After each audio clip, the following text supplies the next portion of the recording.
जय माता दी माता रानी आपके सभी कष्टों को समाप्त करें, आपकी झोली खुशियों से सदैव भरी रहे। आज की कहानी बहुत ही ज्ञानवर्धक है। अगर आपके घर में धन नहीं रुकता है तो नहाते समय औरतें ये उपाय जरूर करें, अचानक धन प्राप्ति होती है। इसके अलावा जो औरतें कपड़े खोलकर नहाती हैं, अर्थात उनके लिए भी खुशखबरी है मित्रों। एक समय शिवजी महाराज पार्वती के साथ हरिद्वार में घूम रहे थे। पार्वती जी ने देखा कि समस्त मनुष्य गंगा में नहा नहाकर हर हर गंगे कहते चले जा रहे हैं। अगर आप ये कहानी सुन रहे हैं तो पूरा सुनिएगा, क्योंकि आधा अधूरा ज्ञान सही नहीं होता। इसीलिए वीडियो अंत तक जरूर देखिएगा। इसके अलावा हे मां लक्ष्मी, जो हमारी इस वीडियो को लाइक करे और चैनल को सब्सक्राइब करें, उनके घर में धन की कभी कोई कमी ना रहे, उनका घर हमेशा धन से भरा रहे। दोस्तों, भगवान के नाम पर कंजूसी ना करें। सबसे पहले अपनी पूरी सच्ची श्रद्धा से कमेंट में हर हर महादेव, ओम नमः शिवाय, राधे राधे जरूर लिखें।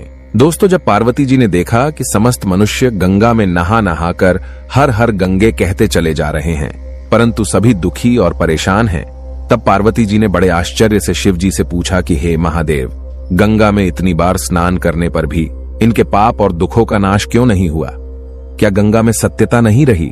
शिव जी ने कहा, प्रिय, गंगा में तो वही सामर्थ्य है, परंतु इन लोगों ने पाप नाशनी गंगा में स्नान ही नहीं किया है, तब इन्हें लाभ कैसे हो?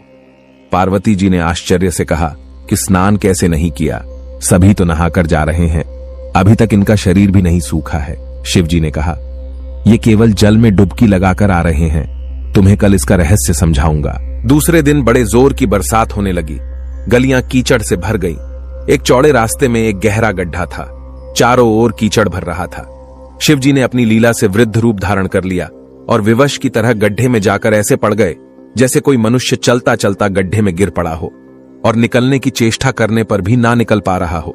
पार्वती जी को उन्होंने यह समझाकर गड्ढे के पास बैठा दिया कि देखो, तुम लोगों को सुना सुनाकर यूं पुकारती रहो कि मेरे वृद्ध पति आकस्मक गड्ढे में गिर पड़े हैं, कोई पुण्य आत्मा इन्हें निकालकर इनके प्राण बचाएं और मुझ असहाय की सहायता करे।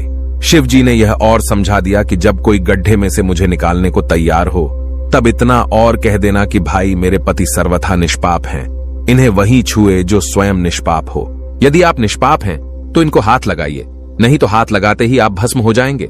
पार्वती जी तथास्तु कहकर गड्ढे के किनारे बैठ गई और आने जाने वालों को सुना सुनाकर शिव जी की सिखाई हुई बात कहने लगी। गंगा में नहाकर लोगों के दल आ रहे हैं। सुंदर युवती को यूं बैठी देखकर कईयों के मन में पाप आया। कईयों को कुछ धर्म का भय हुआ, कई कानून से डरे। कुछ लोगों ने तो पार्वती जी को यह भी सुना दिया कि मरने दे, बूढ़े को क्यों उसके लिए रोती है। और कुछ दयालु चरित्रवान पुरुष थे, उन्होंने करुणावश उस युवती के पति को निकालना चाहा, परंतु पार्वती के वचन सुनकर वे भी रुक गए। उन्होंने सोचा कि हम गंगा में नहाकर आए हैं तो क्या हुआ, पापी तो हैं ही, कहीं सहायता करते समय हम भस्म ना हो जाएं। इस स्त्री के कथन के अनुसार हम स्वयं भस्म ना हो जाएं। किसी का साहस नहीं हुआ। सैकड़ों आए, सैकड़ों ने पूछा और चले गए। संध्या हो चली। शिवजी ने कहा, पार्वती, देखा आया कोई सच्चे हृदय से गंगा में नहाने वाला। दोस्तों, थोड़ी देर बाद एक जवान हाथ में लौटा लिए हर हर गंगे करता हुए निकला। पार्वती ने उसे भी वही बात कही। युवक का हृदय करुणा से भर आया। उसने शिवजी को निकालने की तैयारी की।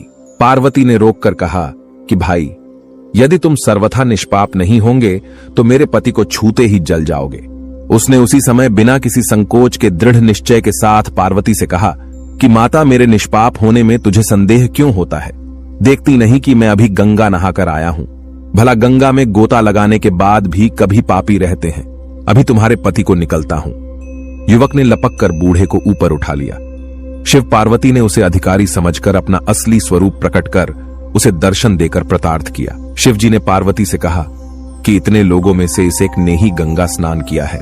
इसी दृष्टांत के अनुसार जो लोग बिना श्रद्धा और विश्वास के केवल दंभ के लिए गंगा स्नान करते हैं, उन्हें वास्तविक फल नहीं मिलता। परंतु इसका यह मतलब नहीं कि गंगा स्नान व्यर्थ जाता है। गंगा स्नान का बहुत पुण्य भी है। इसके बाद शिवजी ने पार्वती जी से कहा, अब मैं आपको 12 बातें बताता हूं। जो भी मनुष्य इन 12 बातों को नहाते समय ध्यान में रखता है, वह कभी भी दुखी नहीं रहता है। उसके घर में मां लक्ष्मी का वास हो जाता है। उसके घर में अपार धन आता है। घर में कभी भी लड़ाई झगड़ा नहीं होता है। उसका पूरा परिवार हंसी खुशी जीवन व्यतीत करता है। दोस्तों, तब माता पार्वती ने कहा, हे भगवान, आप हमें यह वह 12 बातें बता दीजिए। इसके बाद भगवान शिव उन बातों को बताना शुरू कर देते हैं और माता पार्वती बहुत ध्यान से सुनने लगती हैं। दोस्तों, ये 12 बातें आप लोग भी बिल्कुल ध्यान से सुनना। इसके बाद भगवान शिव कहते हैं, प्रिय, यह 12 बातें बताने के बाद मैं आपको एक बात और बताऊंगा जो औरतों के लिए है। जो औरतें कपड़े खोलकर स्नान करती हैं, उनके लिए यह बात बहुत ही महत्वपूर्ण है। तो पार्वती जी, इस बात को आप बहुत ही ध्यान से सुनना। तभी शिवजी अपनी वाणी को शुरू कर और बताने लगते हैं। दोस्तों, शिवजी कहते हैं, स्नान करने से शरीर निरोगी रहता है और मन प्रसन्न रहता है। नहाने से चेहरे की क्रांति और शारीरिक आकर्षण में भी बढ़ोतरी होती है। अगर इस नित्य कर्म के दौरान कुछ बातों का ध्यान रखा जाए तो आध्यात्मिक से भी ज्यादा लाभ पाया जा सकता है। नहाने के क्रम में जिन बातों का ख्याल जरूरी रखा जाना चाहिए, अब उन बातों के बारे में बताने जा रहा हूं। प्रिय, आप इन बातों को बिल्कुल ध्यान से सुनना। नंबर 1, स्नान करने के बाद लोग शुद्ध होकर पूजा पाठ आदि सारे काम करने के योग्य बनते हैं, इसलिए सुबह को ही स्नान कर लेना चाहिए। नंबर 2, शास्त्रों में कहा गया है कि स्नान करने से इन 10 गुणों की प्राप्ति होती है। रूप, तेज, बाल, पवित्रता, आयु, आरोग्य, निर्लोकता, तव और मेधा। नंबर 3, लक्ष्मी, धन, पुष्टि व आरोग्य और स्वास्थ्य चाहने वालों को हर मौसम में और हर दिन स्नान करना चाहिए।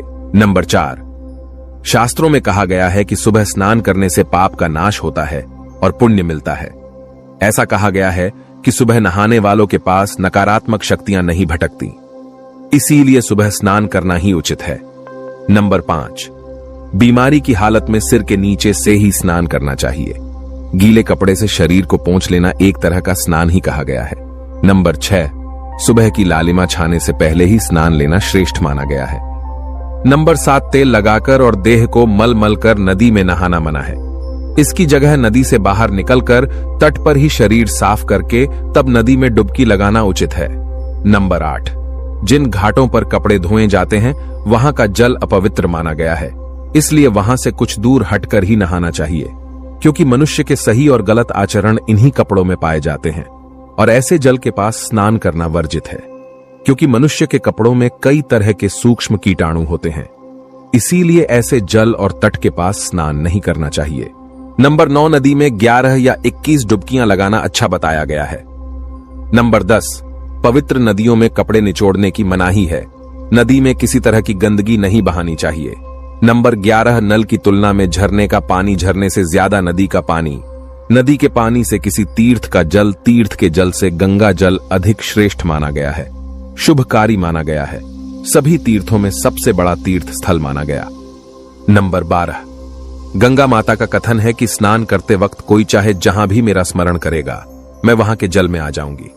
इसके बाद शिवजी ने कहा, अब मैं आपको औरतों के बारे में बताता हूं जो औरतें कपड़े खोलकर स्नान करती हैं। शिवजी ने कहा, हिंदू धर्म में शास्त्रों में हर एक चीज के लिए कुछ नियम बनाए गए हैं।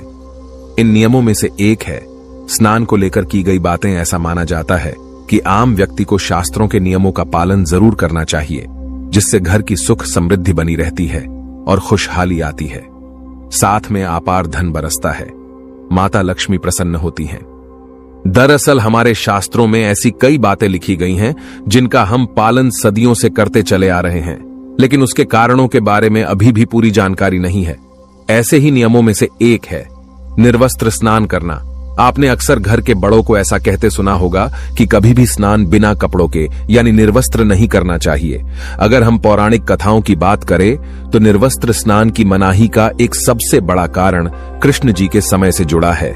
पौराणिक कथाओं के अनुसार एक बार जब गोपिकाएं सरोवर में स्नान कर रही थीं और वो निर्वस्त्र थी, उस समय बाल कृष्ण ने गोपियों के सभी वस्त्र छिपा दिए।